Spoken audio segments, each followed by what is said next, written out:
What's up, guys? I'm Nobody Special, and I want to talk about something that I haven't spent a lot of time on since I started this channel, and that's energy and, in particular, oil. We had a big move in oil today, and I'm wondering if this isn't the start of something major because the price of oil has been relatively subdued this year. We did see a big run up in commodities in the front half of the year, and that's somewhat tapered off recently, but there's some things going on around the world and some things going on locally that could be causing us trouble. First and foremost, we had the issues about a month ago in the Strait of Hormuz with the Iranians, and we had about a month and a half ago there was a bombing of an oil tanker transiting the Strait of Hormuz. A drone full of explosives crashed into a tanker, killed two crewmen. It's believed that came from Iran. And then a week later, we had the hijacking of the Asphalt Princess and the simultaneous disabling by some means of several tankers in the Strait of Hormuz. So Iran has been asserting itself in the Strait of Hormuz, where 25% of global oil ships every day.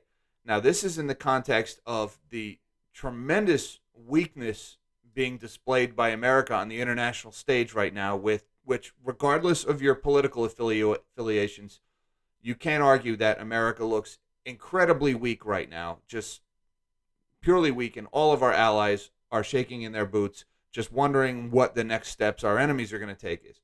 Well, one of our major geopolitical adversaries is Iran, and one of the ways that Iran likes to mess with the world, and particularly us, is by messing with oil transportation in the Strait of Hormuz. They did that in the 80s when they dropped mines. They hit several tankers.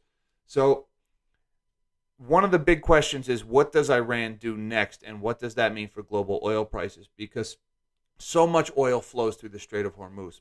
The other issue going on is OPEC recently announced that they were going to start rolling back some of their production cuts that they made due to the pandemic.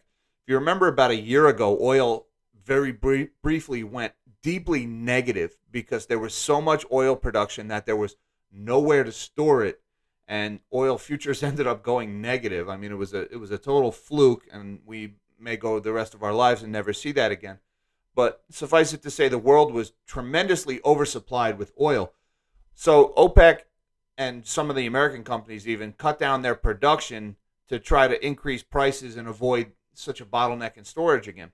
Well, with the economy somewhat getting back to normal, OPEC has recently announced that they're going to start pumping a little bit more oil. Not a lot more oil, a little bit more oil.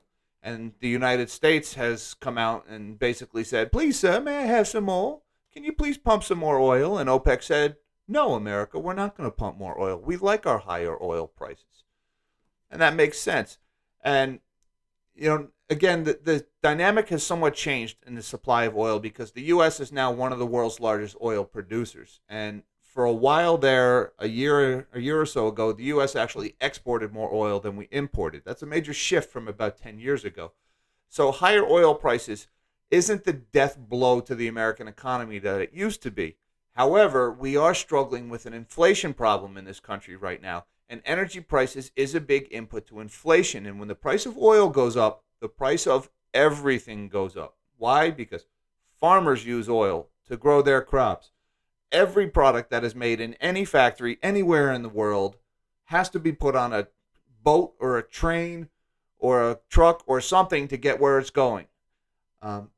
Anything made out of plastic has some kind of oil derivative in it. Right? Oil affects the price of everything, regardless of your opinion on whether we should be so addicted to oil or not. It is a fact that we are addicted to oil. Without oil, the global economy grinds to a halt. People starve to death. Wars break out.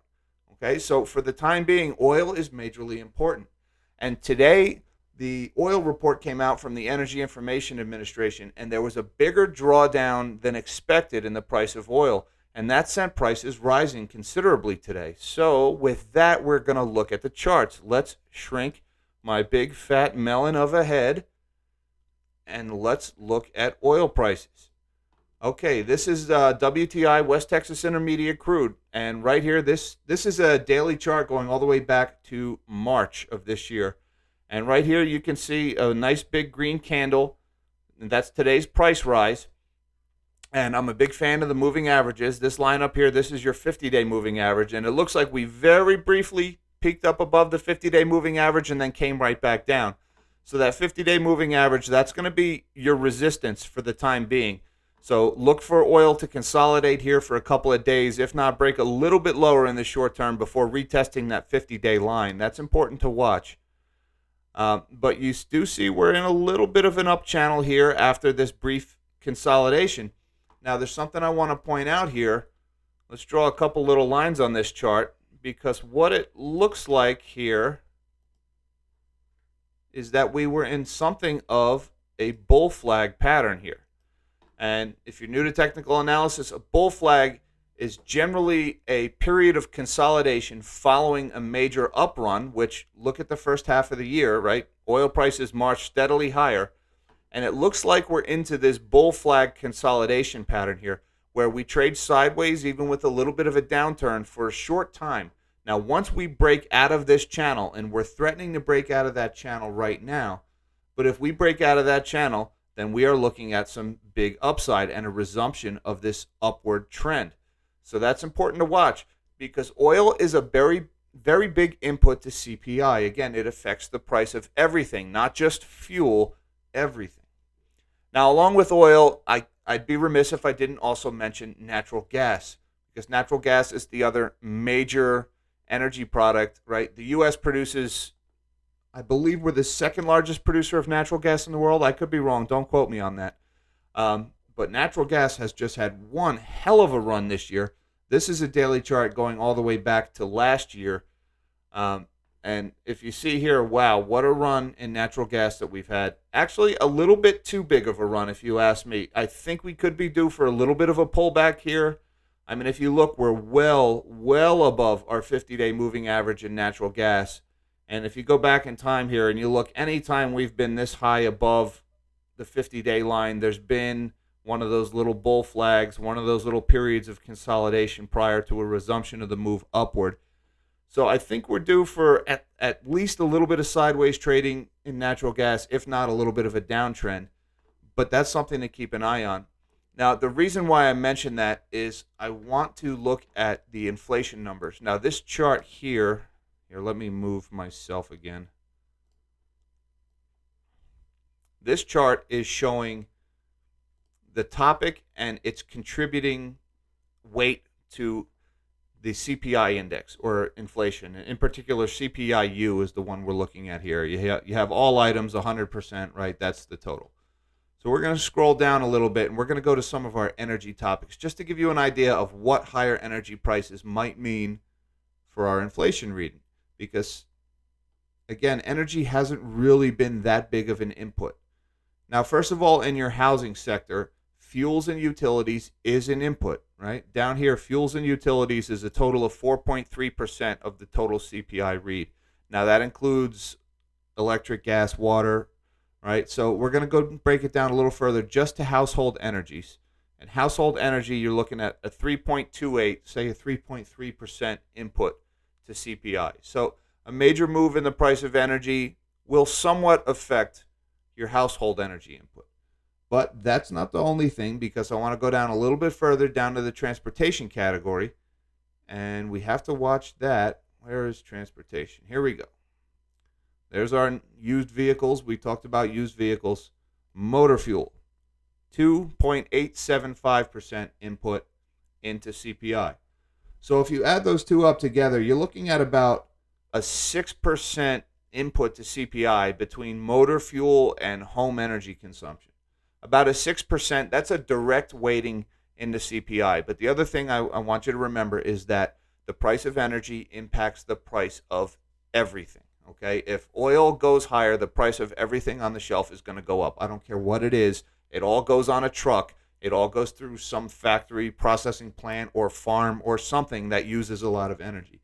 So a big move in the price of oil or natural gas continuing is going to drive the CPI number higher. And we talked about in some previous videos, we're already due for some higher CPI numbers because the effect of the rising home prices and the effect on rents, that's going to drive higher CPIs for the next year or so.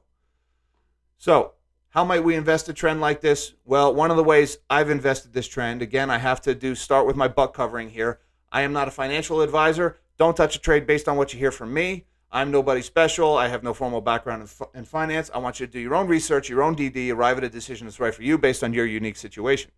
Now, that being said, let's move on. And what I have done is, again, I got to move my big fat melon of a head, is I bought call options in USO, or US oil. This is an ETF that tracks the price of oil. Now, USO, looking at this is about a 8-month chart, 9-month chart in USO.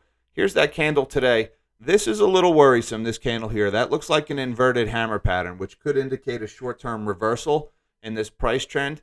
And it comes right after breaking above this 50-day moving average. So I don't have a huge position in USO because it could be that we're due to dip back below this 50-day line for a little while. So I've left enough room. I took a small initial position and with plans to add later if we come back down. Because again, if you zoom out in this chart, you can kind of see, let's put that there.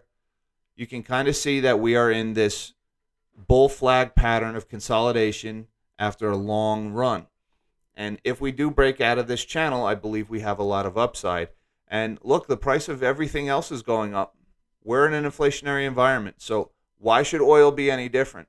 So, let alone geopolitical risk, which, the United States has emboldened enemies after witnessing what happened in Afghanistan. Here, let's, I think we're done with the chart for now. You can increase the size of my big fat melon of a head. So, there's plenty of technical reasons and plenty of economic reasons, namely inflation, to support higher oil prices from here. And then the technical analysis shows that after this brief period of consolidation in most of the commodity space, oil could be poised to move higher. And that's to say nothing of the geopolitical risk. Again, Iran has been very antsy in the Strait of Hormuz recently, and I would not be the least bit surprised to see them continue that pattern of belligerent behavior. Because again, Iran is on economic life support. Okay, they need higher oil prices desperately. And Iran has a new president that is a hardliner, and they've recently built an oil export terminal that is to the east of the Strait of Hormuz, which means they can continue to sell their oil to China and anybody else that's willing to buy it. They can continue to sell their oil if they shut down the Strait of Hormuz. That would only choke the flow of the Qatari oil, of the Saudi oil, the Iraqi oil. It would not affect the flow of the Iranian oil. They could still continue their exports. So Iran has a lot of reasons to do this. There's a lot of incentive for them to do something like this. And again, the situation here in the U.S., the morale situation, the U.S. is not about to go get into another armed conflict right now. There's just no public support for it, right? There's just no way. If Iran were to act up in the Middle East right now, it's somebody else's problem. And, there's valid arguments to be made of whether or not it should be someone else's problem, right? We shouldn't be the world's police force. Our military shouldn't solve everybody's problems. But at the same time, a major increase in oil prices will have negative effects, real-world effects here in the U.S. at a time when inflation is already causing a lot of problems here in the U.S., namely for the middle class and the lower classes, that if oil were to run, if oil were to get too high, too fast, it would have major real-world problems that would cause a lot of pain here in the States. So that's something to keep an eye on. Like I said, I took out a small position in USO, and I plan to increase my position if I see oil pull back any from here. That's all I have for right now, guys. What do you think? Is the oil trade a dead trade? Am I wasting my time here, or is oil poised to go higher? Let me know in the comments down below. I love your ideas. They give me more ideas for more videos. Guys, I appreciate your time. I hope you enjoyed this video. If you did, please give me a thumbs up. Subscribe to my channel. Hit that notification bell. All that good stuff. I would be forever in your debt. In the meantime, live small and dream big.